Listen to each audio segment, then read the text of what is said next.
Welcome to the God Pill. Well, it's that time for me to go over Kyojiro Kaganuma's essays on the female psychosis. Before them, he clarifies this way. When I use the term gynocracy, I am referring to a society that is governed on the principles of for woman and woman only, gynocentrism and feminism. Feminism is the belief system, the faith, the religion, while gynocentrism represents the values upheld by that society.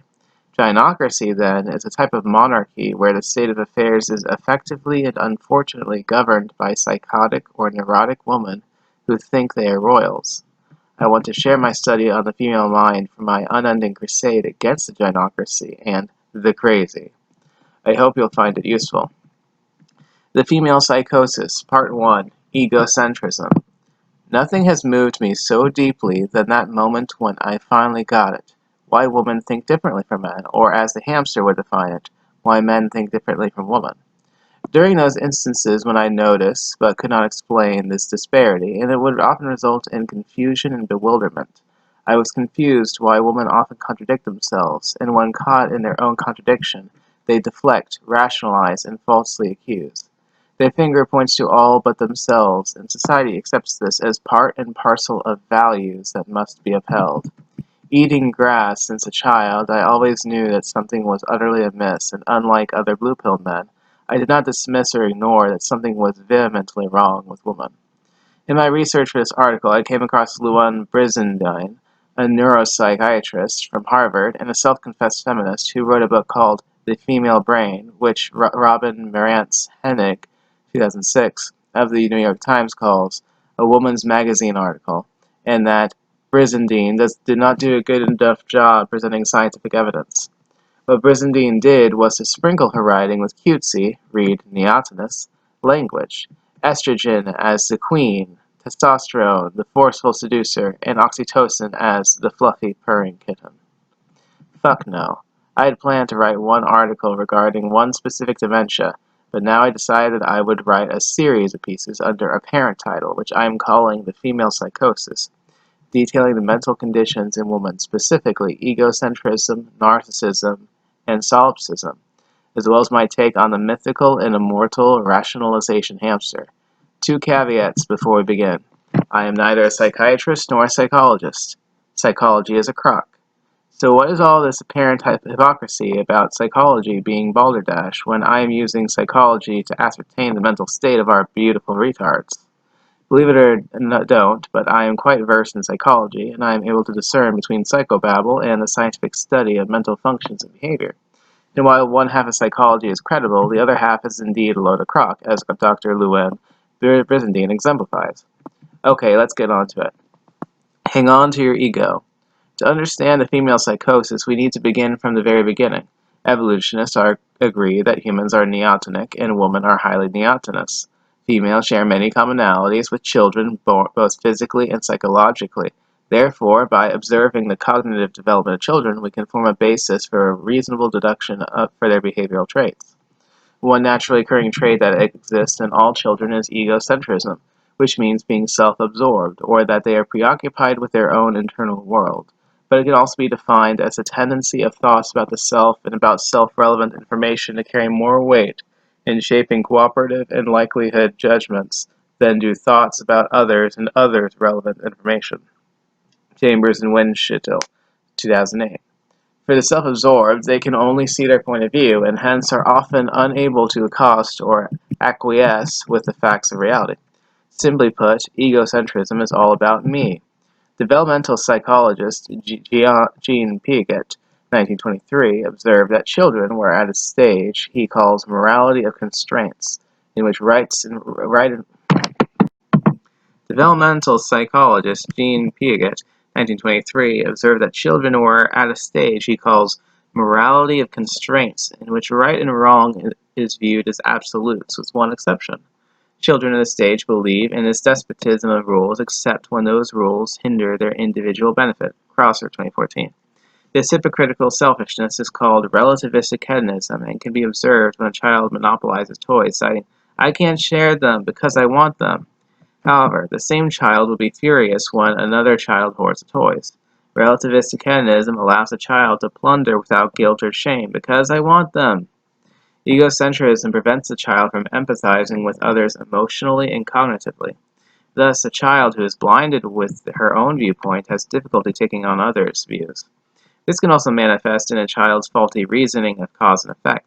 The proverb, "Step on a crack and you break your mother's back," is a good analogy of how a child relates to her world. Often a child assumes that unrelated good and bad events occur because of her. For example, she feels guilty for her parents' divorce, or feels special when her birthday wish is granted after supplicating to whomever and whatever. Egocentrism is also apparent in adolescence. Professor David Elkind expanded Piaget's theory and proposed that adolescents fail to differentiate the cognitive concerns of others and those of the self, and this gave rise to two mental conditions known as the imaginary audience and personal fable. Lerner and Jovanovic, 1999. The imaginary audience is the teenager's belief of the constant feeling that they are being observed and judged. Oda, 2007. They envision how friends would react to their every action and thought. Whitbourne, 2012. Personal fable is the belief adolescents hold that they are special and unique to the extent that none of the difficulties of life will affect them irrespective of their behavior. It is a sense of invulnerability and specialty commonly associated with risk-taking. Alberts, Elkind, and Ginsberg, 2006. An example of these two mental conditions is the story of Dana Adiva, the 22-year-old star of MTV's True Life, I'm Too Beautiful, who thinks everyone either hates or lusts for her because she thinks she is too pretty. Murray, 2013. She is quoted to say, "People stare at me no matter what, and it's the most irritating thing in the world." Imaginary audience. As well as, "I get anything I want basically. I get treated like a princess." Personal fable. The third and almost unknown of Elkind's teenage ego trifecta is called apparent hypocrisy, which is when the adolescent expresses an idea and believes that the expression of that idea is the same as acting on it and achieving it. Bowden and Greenberg, 2010. Thus, if a teenager believes she is successful, even when she is not, then all of her endeavors are wins without her needing to strive for it. To give you an example, psychology professors Jean Twenge and Keith Campbell studied 37,000 college students in 2006 and found 30% of them believe that they should get good grades just by showing up. Taylor, 2009. Due to this, the teenagers who subscribe to certain ideology can act directly contrary to that belief, such as Singaporean girls agreeing that the national service, which is mandatory for men, is a must, but only for men, and they themselves will not participate in it. Since we know that women are childish in their behavior because of their neoteny, and that children as well as adolescents are egocentric, we can presuppose that women remain egocentric well into their adulthood. And my good fellows, do not assume that egocentrism is a modern-day disease. The Woman's Petition Against Coffee of 1674 highlights this childish behavior. Coffee was introduced to Britain in the 1600s and had become a popular drink among the British intelligentsia, where men would gather in coffee houses to discuss politics and philosophy. Price, 2011. Even today's women will find nothing wrong with this, but the wives of these men apparently did not agree, citing that their men were Frenchified, who had lost all interest in sex with them. The Woman's Petition Against Coffee of 1674 highlights this childish behavior. Coffee was introduced to Britain in the 1600s and had become a popular drink among the British intelligentsia, where men would gather in coffee houses to discuss politics and philosophy. Price, 2011. Even today's women will find nothing wrong with this, but the wives of these men apparently did not agree, citing that their men were Frenchified, who had lost all interest in sex with them. They then describe how talkativeness is the prerogative of woman and should only be reserved for woman. If we read a petition, we can observe the apparent egocentrism in them.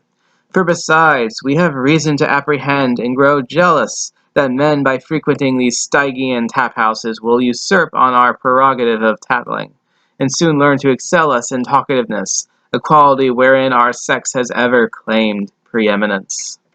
This paragraph is gold because it contains all of Elkind's trinite adolescent egocentrism. The woman thought that men were being talkative because the men were imitating them. Imaginary audience. Garbage. Even King Charles knew that the men were only concerned about the affairs of the state. Next, the women were jealous and apprehensive that men would be better talkers than them. Personal fable. More garbage. There are no credible evidence to support that women are better talkers than men, and men do not care how or what women talk about. Then these women claim that talking is a female quality and that it is their dominion, hence men are not allowed to engage in it. apparent hypocrisy. This is idiocy beyond reason and can only be attributed to what can only be described as paraphrenia or paranoid delusion. It was never about coffee. It always has been about women's irrational and egotistical demands. Now we look at the positive attribute of egocentrism. In a 2011 study on gender and competition, it has been found that in stereotypical male tasks, there is consensus that men and women with the same ability do not share the same willingness to compete. Niederdahl and Westerlund, 2011. The study has found that in the labor market outcomes, men prefer to compensate under a tournament scheme, but women prefer a non-competitive. The study has found that in labor market outcomes, men prefer to compete under a tournament scheme, but women prefer a non-competitive piece rate scheme. According to the study, the best explanation for this is that men have more confidence in their abilities compared to women, and their attitudes towards competition are different. Men thrive on competition, while women shy away. And yet, women have the gall to claim there is a gender gap in pay when they do not want to compensate with men and want to do less work. Man and Woman Myth, 2010. In competition, egocentrism assumes that people tend to have more knowledge about them compared to others, and that any assessments they make of themselves would tend to be more reliable than assessments they make of others. Winschittel, 2008. This means that you know more about you than you do about the other guy, and this is perfectly reasonable. Therefore, when people need to make a comparison, they have some justification to believe what they think of themselves than what they think about others, and these people then tend to arrive at a better, more accurate judgment in their comparisons and optimism. Chambers and Wichita, 2004. And therefore, in competition, egocentrism is beneficial and crucial for men because it helps the man make better decisions and to be more optimistic. But this has nothing to do with competition relationships, i.e. not victim against oppressor, nor wife against husband, nor woman against coffee. As men, we need to have confidence in ourselves if we are to compete with others for food and shelter. Egocentrism is good for competition, and since men are naturally competitive, egocentrism is good for men. Women have no use for egocentrism, and when they are egocentric, it is not for the purpose of getting food and shelter, but for competing on looking attractive. Cashdan, 1998. That concludes Part 1, Egocentrism. Coming up next on the God Pill is audio for Part 2, Narcissism. If you've enjoyed this channel's output, make sure to like, share, subscribe, donate, and comment if you are so inclined. Until next time, remember, you can't change a person that doesn't see an issue with their actions. And as Einstein said, more the knowledge, lesser the ego. Lesser the knowledge, more the ego.